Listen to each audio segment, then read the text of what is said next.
Halo semuanya, selamat datang kembali di video analisa harian XAU USD bersama Amandana, dan ini adalah analisa harian XAU USD pada hari ini tanggal 29 September 2025 hari Senin, yang dimana ini adalah mendekati akhir-akhir bulan di bulan September 2025. Seperti biasa, jika kalian semua suka dengan videonya, jangan lupa like dulu videonya, subscribe bagi belum subscribe, hidupkan lonceng dan di-share ke yang lain, dan kalau mau kalian boleh juga pencet tombol thanks-nya ataupun yang ada logo dolarnya di bawah ya. As a appreciation aja. Oke.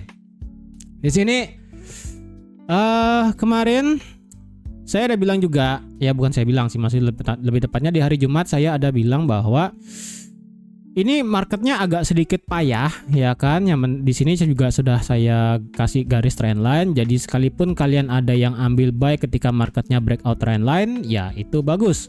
Dan kemarin juga sudah saya infokan bahwa kalau marketnya itu prefer naik, maka dia akan langsung nge-sweep semua high yang ada di atas. Mau dari sini equal high, mau di sini high-nya yang di sini sampai di sini, ya. Dan saya ada bilang juga kemarin di hari Jumat bakal ada yang namanya tongkat keras sakti di atas seperti ini ke atas ya. Dan bener aja. Kalian bisa lihat time frame 1 jam dia pelan ngegas naik langsung dari 3761 sampai 3784. Kalian bisa lihat sendiri, candle 1 jam tongkat sakti di sini. 1 jam loh ya, itu candle 1 jam. Ini kalau dilihat ini sejauh 233 pip. Tujuannya apa? Ya tujuannya dia untuk ngesabet semua liquidity di sini ya, ataupun bahasa kasarnya adalah para stop loss yang ada di sini. Orderan stop loss pasang di sini, dan pasang di sini. Dibabat semuanya sebelum akhirnya ya sudah, karena sudah tidak ada bukan tidak ada, masih ada sih sebenarnya di sini ya. Tapi karena ini sudah mendekati sesi malam ya kan, sesi New York di hari Jumat, ya marketnya lebih prefer ya udah santai sebelum akhirnya mendekati penutupan market, sisanya itu marketnya bergerak turun ya. Dan di sini kemarin sih ceritanya saya mau ngebuy di XAU USD ya. Lebih tepatnya sih saya lebih ngebuy itu di XAG USD. Di sini di grup Discord kemarin saya ada bilang juga untuk di XAG ini potensial ngebentuk ascending triangle, dan ini kejadian kemarin saya mau ngebuy itu adalah pada saat webinar kemarin sih. Ini literally waduh sih, kalau kemarin webinarnya mungkin bisa dimajuin atau nggak selesai lebih cepat nih, mungkin saya bisa ambil buy sih. Ini lumayan sih XAG ya, dari dia break ascending triangle ini langsung dari 45,2 sampai ke 46,5. Ini udah naiknya 3% sendiri sih. Ini udah nggak ada obat sih kemarin ya. Tapi karena kemarin ada webinar ya kan, kemarin yang ikut juga saya udah infokan juga ini H1 nya kemarin ya kan, pakai indikator golden line nya itu ya. Ini saya prefernya mau ngebuy kemarin, cuman karena takutnya saya nggak sempat ngelihat chart gitu kan selanjutnya, jadi ya udah sih saya nggak ada open posisi. Yang saya sesali sih cuma XAG doang sih. Ini beneran saya ada bilang ascending triangle di grup ya, marketnya itu langsung di sini ya. Tuh di sini sebelum webinar saya ada bilang ini kemungkinan ini bentuk ascending triangle di H1. Ini langsung wah ini terbang sih. Ini beneran bikin berkele sini sebenarnya. XAG-nya. Oke, tapi karena ini judulnya XAU ya, better kita lanjut aja untuk di XAU ya.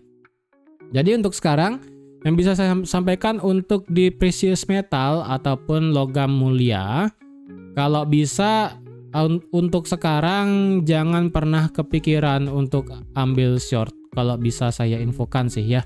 Untuk sekarang kayaknya mendekati minggu-minggu awal bulan awal bulan, kemudian mendekati akhir bulan udah kayak begini, kayaknya sih lebih baik kita tidak untuk ambil short posisi sih ya. Nggak tahu aja sih, ini kayak feelingnya ini kita ini lebih baik setiap ada pullback kita buy sih. Setiap ada pullback kita buy, entah nggak tahu ya, kayaknya nih mendekati akhir bulan September ya, sekarang kan 29, besok udah akhir bulan tanggal 30, kemudian minggu ini kita juga ada NFP. Entahlah ya, nggak tahu aja, kayak feelingnya ini kita lebih baik jangan short dulu deh. Kayaknya kita bakal bisa buat ATH baru ya, ATH baru sih sepertinya ini yang bisa saya lihat sih ya, yang bisa saya lihat sekiranya sebentar ini ya. Oke, untuk dari hari ini hari Senin kalau dilihat kita cuma ada satu berita, yaitu pending home sales, yang dimana ini sekali lagi ya, ini pending, jadi tidak akan terlalu gimana-gimana kecuali new home sales itu baru berasa. Nah, untuk masalah geopolitik dan sebagainya di sini ada lagu lama lagi yang digaungkan sama para ekonom dan juga para traders termasuk para yang lainnya ya, dimana di sini katanya US government bakal shutdown, yang dimana shutdown di sini adalah government itu tidak bisa membayar gaji PNS-nya sendiri ataupun utangnya itu sudah mentok ya, debt limit atap utangnya itu sudah mentok, tidak bisa di-extend lagi dan sebagainya. Pokoknya ini katanya mendekati shutdown, tapi sebenarnya ya shutdown di sini itu literally lagu lama. Makanya kenapa saya bilang ini lagu lama, karena dari zamannya sebelum Trump ini naik, zamannya Biden juga sempat ada bilang government shutdown, kemudian Obama juga. Ini udah bahasanya lagu lama lah. Jadi utang debt limitnya itu dibatasi, kemudian nanti bakal ada kayak rapat kongres dibicarakan, nanti kemudian bakal ada debt limitnya bakal naik lagi dan sebagainya ya. Pokoknya itulah ya, ini udah lagu lama sekali. Tidak ada, bahkan kalau nggak salah kemarin ya di di zamannya Biden kemarin government shutdown itu cuma berlaku 12 jam kalau nggak salah ya. Kalau nggak kapan itu saya lupa ya. Mungkin saya sempat kok lihat beritanya government shutdown itu beneran, cuman benerannya itu hanya beberapa jam, sisanya itu udah normal lagi. PNS-nya itu diliburin gitu kan. Diliburin karena tidak bisa membayar, tapi besoknya atau nggak kapan itu mulai masuk lagi dan bergerak normal lagi. Ya ini drama lah ya bisa dibilang di Amerika itu.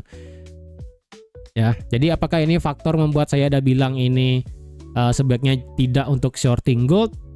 Bisa salah satunya. Lagi satunya adalah dari segi geopolitik perang ya antara Ukraina dan Rusia itu kembali memanas sedikit ya.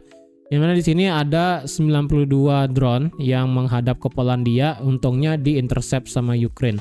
Katanya sih drone-nya ini berasal dari Rusia gitu kan. Kemudian Ukraina drone di sini juga menyerang oil pumping station di Rusia. Jadi ibaratnya ini kembali memanas lagi sih ya bagian utara itu ya, antara Rusia dan Ukraina lagi.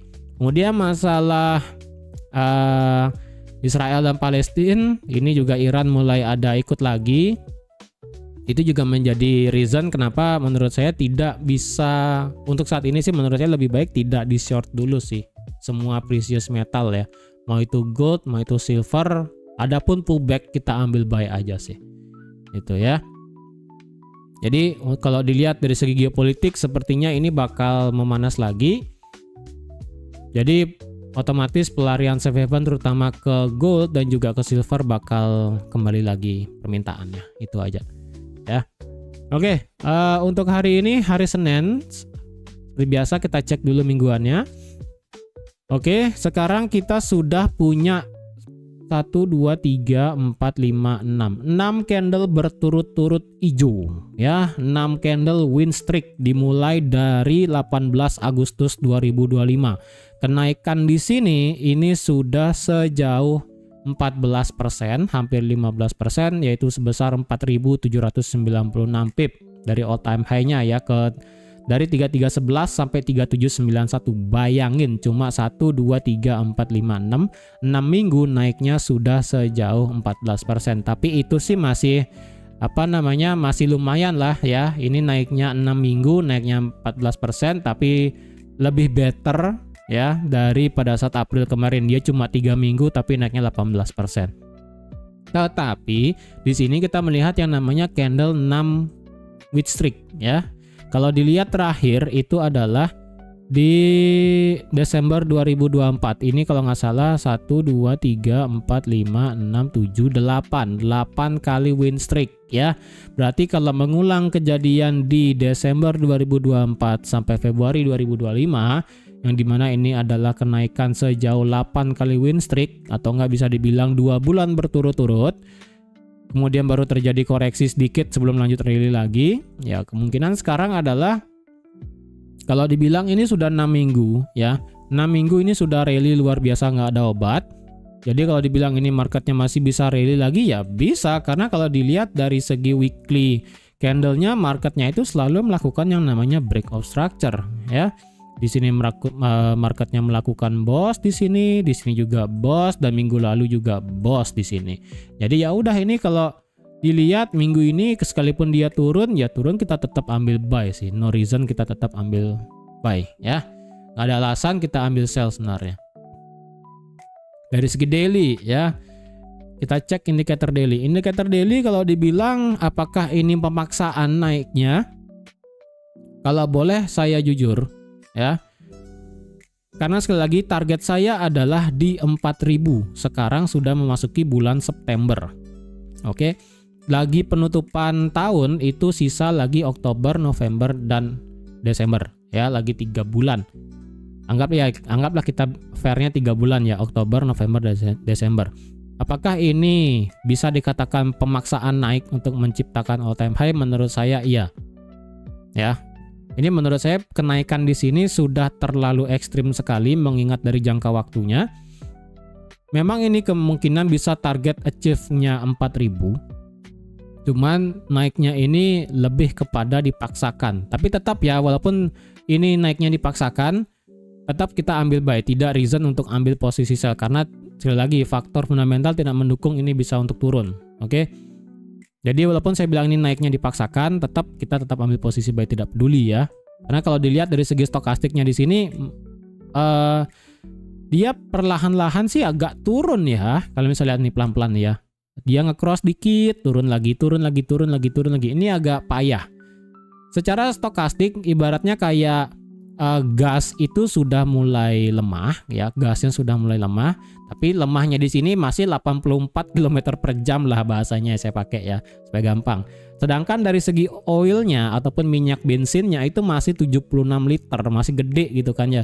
Jadi walaupun gasnya melemah, tapi di sini secara tangki BBM-nya masih banyak gitu kan. Jadi nggak peduli mau gasnya lemah, tapi tangkinya masih banyak ya. Kalau gasnya digasin lagi ya ini masih bisa naik gitu kan. Jadi saya pakai ibarat stokastik dan RSI itu gitu ya. Jadi ini adalah powernya, ini adalah kendaraannya. Kendaraannya di sini masih bagus ya, masih di 76 gitu kan. Masih oke, power kekuatan masih bisa naik gitu. Momentumnya masih kelihatan naik. Cuman ya udah, ini power ataupun kekuatannya ya perlahan-lahan turun, cuman turunnya pun tidak keluar dari zona overbought. Ini masih santuy ya kan, masih di atas walaupun kelihatan secara sekilas ini dia ya perlahan-lahan turun lah. Makanya ini saya udah bilang ini kenaikan yang sedikit dipaksakan, tapi tetap aja ya naik dipaksakan. Kalau terus membuat all time high ya kita tetap ngebuy, nggak peduli gitu kan ya, simple aja. Oke, dari segi daily indikator begitu. Kemudian dari segi candle ya, hampir lupa saya ngomong ya kan. Dari segi candle ingat ya, kita kemarin secara Fibonacci sudah ngebuat yang namanya 38,2. Oke, ini marketnya sudah kena 38,2, kemudian marketnya sudah ngetes dari fair value gap di sini, dan kemarin juga sudah saya ada bilang kalau kebiasaan marketnya itu adalah tidak selalu perfect untuk retest resistance become support. Semuanya sekarang masuk akal ya, berkaca kita pada kejadian di 4 September kemarin dan di 11 September ya. Kenapa saya bisa bilang berkaca seperti itu ya, kalau misalnya sendiri ini fair value gap, oke ya, kemudian ini adalah all time high sebelumnya, kemudian ini adalah fair value gap juga di daily ya, kemudian ini adalah resistance become supportnya. Udah, kalian bisa lihat ya, ini adalah all time high di 3.500. Ini hampir kena, tapi kena fair value gap kemudian mental naik, ya kan? Sama kayak di sini fair value gap, di sini RBS-nya, tapi sebelah kirinya kan nggak ada ya. Jadi dia masuk fair value gap kemudian mental naik. Nah, semua teorinya itu sama, ya. Semua teorinya sama. Jadi kalau dibilang ini sekarang marketnya bisa untuk lanjut naik lagi, ya possible. Secara Fibonacci dia juga sudah selesai di di 38,2. Dan kalau dilihat juga ini sama juga teorinya ya kan, hampir kena RBS tapi marketnya mental naik, respect juga dari fair value gap-nya, dan harga sekarang menjauh dari fair value gap. Ya udah, ini masih bisa untuk bergerak naik. Sampai mana? Ya udah, ini berarti sekarang targetnya adalah sampai ke 3791. Ya, apakah di sini possible marketnya ngebuat bentuk double top? Ya, segala kemungkinan kalian sebut juga bisa terjadi ya. Ini apakah ini potensi ngebuat double top ketika dia nge-sweep 3791 atau enggak 3800 kemudian dia drop ke bawah seperti ini? Bisa aja ya. Sekali lagi bisa aja, semua kemungkinan tuh kalian sebut juga boleh ya kan. Cuman kalau dilihat sekarang kemungkinan tersebut itu agak sedikit tidak worth it untuk dibilang ya. Lebih baik kita ngebilang ini adalah breakout 3791 ya udah 3800. Berarti untuk sekarang area trading teritori kita adalah mentok dari 3750 sampai 3800 ke atas. Menurut saya sih seperti itu ya. Atau enggak kita pakai kaca cantik 3737 ya kan, angka kembar 3737 sampai 3800 ke atas. Dari segi daily kalau dilihat candle kemarin ini di hari Jumat masih bertahan di atas penutupan candle. Bertahan di bawah dari penutupan candle ya di 3763. Berarti ini sekarang adalah penentuannya untuk di XAU-USD. Kalau semisalnya XAU-USD bisa keluar dari zona resistennya di sini ya, dari jarak 3791 sampai 3763, memang sini gede banget ya, hampir 300 pip. Tapi at least kalau dia keluar dari zona resisten ini dan break di atas 3791 secara daily ya, beneran break dan close, apalagi kalau bisa close di atas 3800. Itu bakal menjadi target bahwa kita bisa lanjut trading sampai 3800 ke atas. Oke. Ini penentuannya hari ini. Tapi kalau kalian ingin trading pada hari ini berarti kalian tidak melihat daily. Otomatis daily kita ini adalah tetap bullish, tidak berubah alasan, dan otomatis kalau dia break di atas 3791 close candle maka ini akan menjadi yang namanya break of structure. Oke.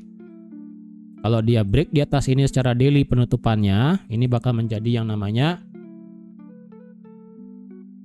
break of structure ya, break of structure di sini. Wajib close di atas ya, dan close-nya pun kalau bisa jangan terlalu mepet. Dia close-nya 3792 kayak begitu ya. Ya, itu memang bos secara teori, cuma itu terlalu mepet, agak susah dilihatnya. Ya, sama kayak kemarin di sini kan. Ya, ini bearish engulfing memang, tapi ini kan terlalu mepet. Jadi marketnya itu agak sedikit bimbang. Apakah ini mau lanjut turun atau respect yang mana? Jadi kalau prefer sih kalau dia mau tembus ke atas kalian break 3800, nah itu mantap ya kalau misalnya seperti itu. Jadi daily tetap bullish ya, tidak peduli apapun yang terjadi daily tetaplah bullish. Sekarang kita ke H4. Ke H4 kalau dilihat apakah market structure H4 sekarang sudah bullish? Ya, market structure H4 sekarang sudah bullish. Why? Ya kalian bisa lihat sendiri. Ya, ini dia ngebuat low, lower high, lower low, kemudian di sini ngebuat higher high dan break. Ya. Nah, di dalam structure-nya berarti kan ini adalah high, ini adalah low, ya. Berarti di sini adalah saya udah bilang kemarin ini sebagai faktor yang namanya inducement-nya. Oke, yang ada di harga ini 3778 dan kalian bisa lihat H4 sudah close di atas 3779 ya, dia close-nya ini adalah ada di harga 3783, lumayan jauh ya.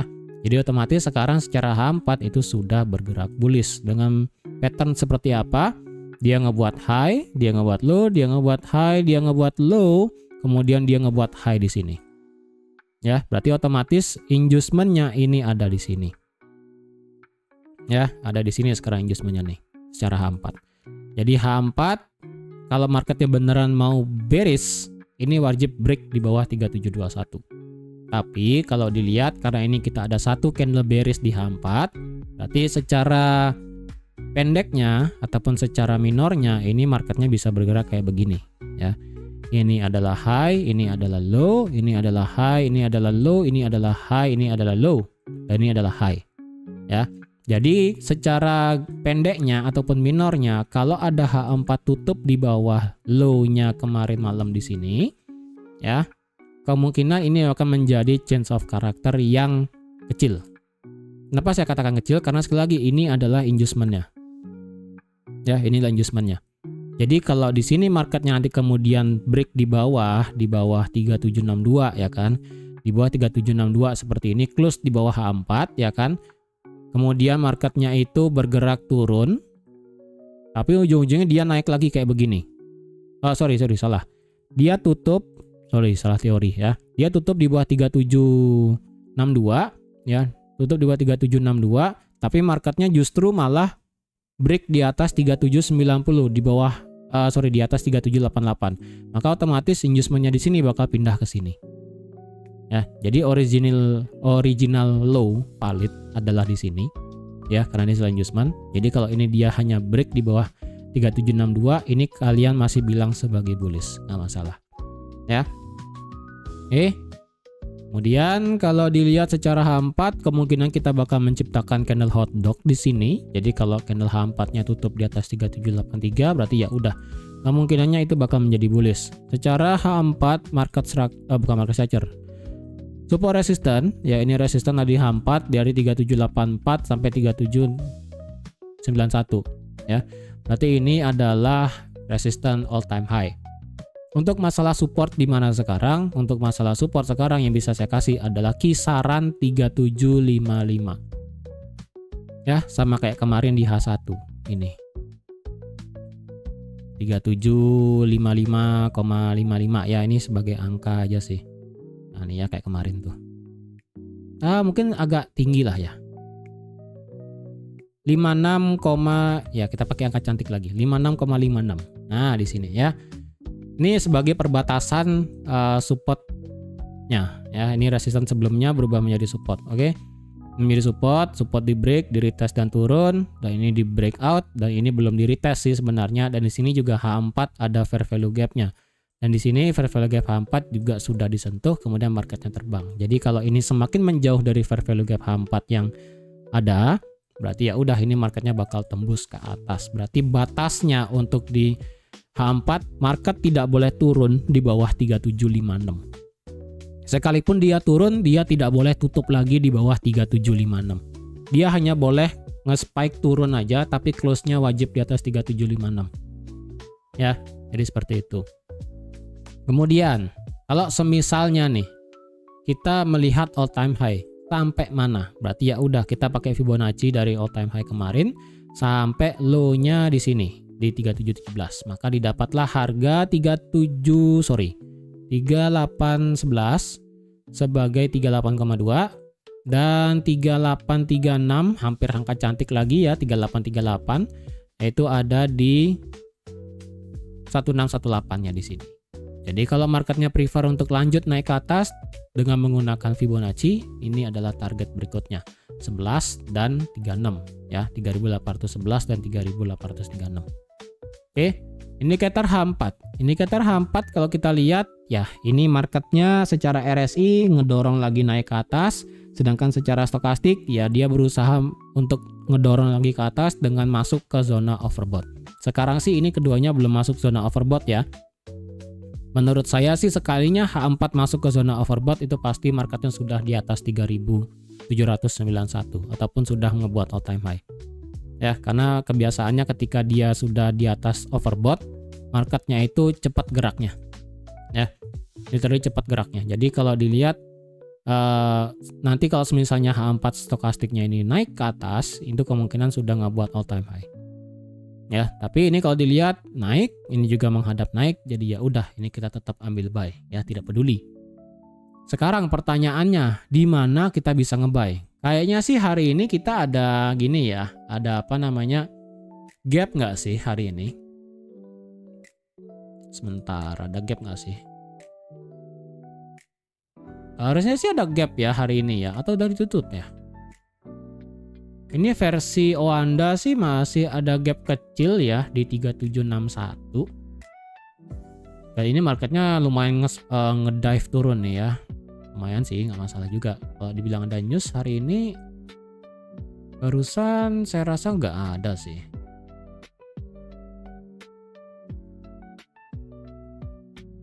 Terus sih nggak ada ya, nggak ada. Jadi ya udah turun, ini kita nanti ambil pullback untuk buy lagi. Mungkin sih dia turun cuma untuk menutup gap ya. Mungkin boleh info ya, gap di sini apakah benar atau enggak ya. Ini versi Oanda soalnya ada gap di sini ya, lumayan nih gapnya nih. Jadi kalau dibilang ya udah kita ambil buy aja ketika marketnya tutup gap, oke? Secara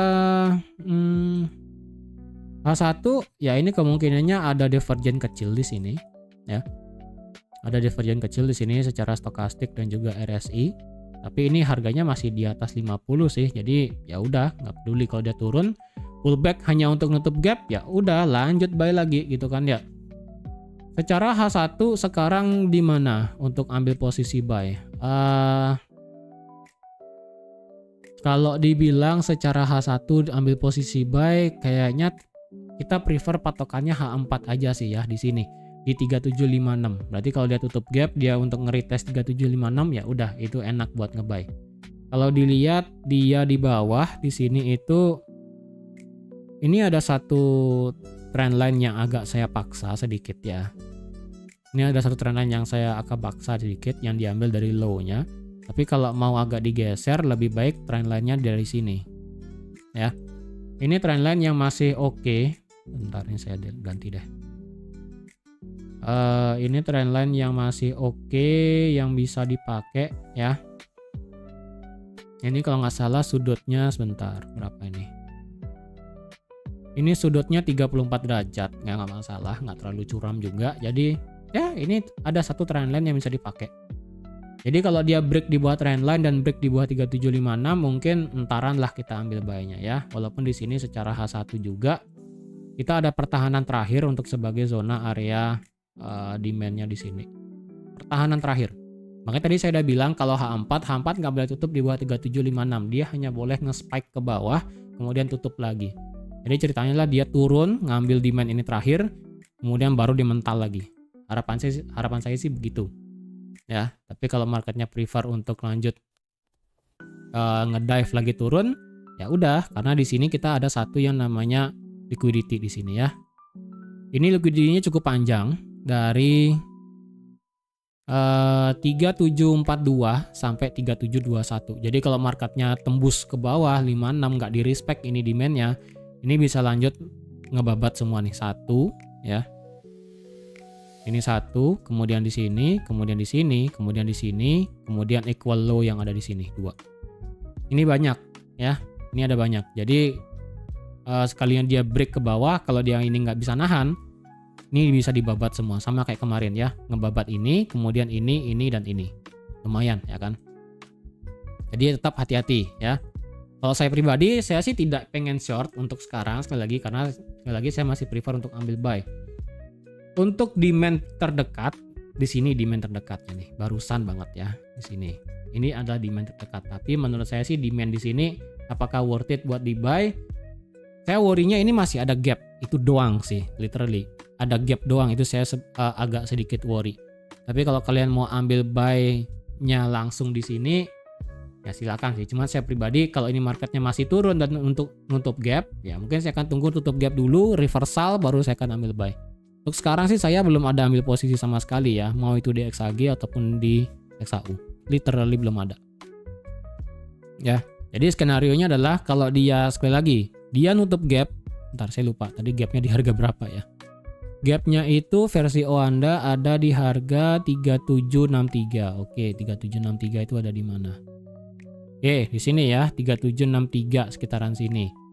Berarti skenarionya adalah kalau marketnya itu turun sampai 3763, tujuannya untuk nge-retest 3756. Ketika terjadi pembalikan, saya akan ambil buy. Target sampai mana? Ya mungkin 3800 sebagai angka psikologi juga boleh, ataupun targetin 1272 tadi di 3811 juga boleh. Kalau misalnya marketnya ngedive turun semakin jauh, ya saya akan tunggu reversalnya di mana ya. Mau di sini dia ngincer demand untuk reversal boleh, saya akan ambil buy di sini juga boleh. Atau semisalnya marketnya nggak nutup gap tapi dia diam di tengah-tengah, mungkin saya tunggu beberapa jam kemudian, atau mungkin saya akan tunggu marketnya break all time high baru saya akan ngebuy sampai 3811. Tapi tidak untuk kemungkinan saya akan cepat ambil close ketika sudah kena 3800. Karena sekali lagi ya, kita tidak tahu apa yang terjadi ketika marketnya kena angka kelipatan 100. Entah dia ada profit taking ataupun mungkin ada gimana, atau mungkin justru nggak ada sama sekali. Karena sekali lagi ya, kebiasaannya gold itu setiap ada angka kelipatan 100 itu ada aja ya. Entah itu kayak kemarin di 3,5, kemudian 37, kemudian sekarang 38 mungkin aja. Tapi kalau misalnya nggak terjadi kayak kemarin 3600 nggak di respect ya kan, ya udah ini bisa lanjut terbang lagi ke atas gitu kan. Oke. Jadi kalau mau ambil buy sabar dulu. Kalau mau langsung ambil buy kayak sekarang ini sudah termasuk diskon ya silahkan. Kalau mau langsung nanti ambil buy di bawah juga boleh, buy di atas juga boleh. Intinya sekarang sih saya masih prefer untuk ambil buy. Tidak berani untuk nge-short di XAUUSD. Oke, jadi sekian dulu untuk hari ini. Terima kasih sudah menonton videonya sampai habis. Terima kasih juga sudah like, share, dan subscribe seperti biasa. Dan sampai jumpa lagi di analisa harian XAUUSD selanjutnya. Bye-bye.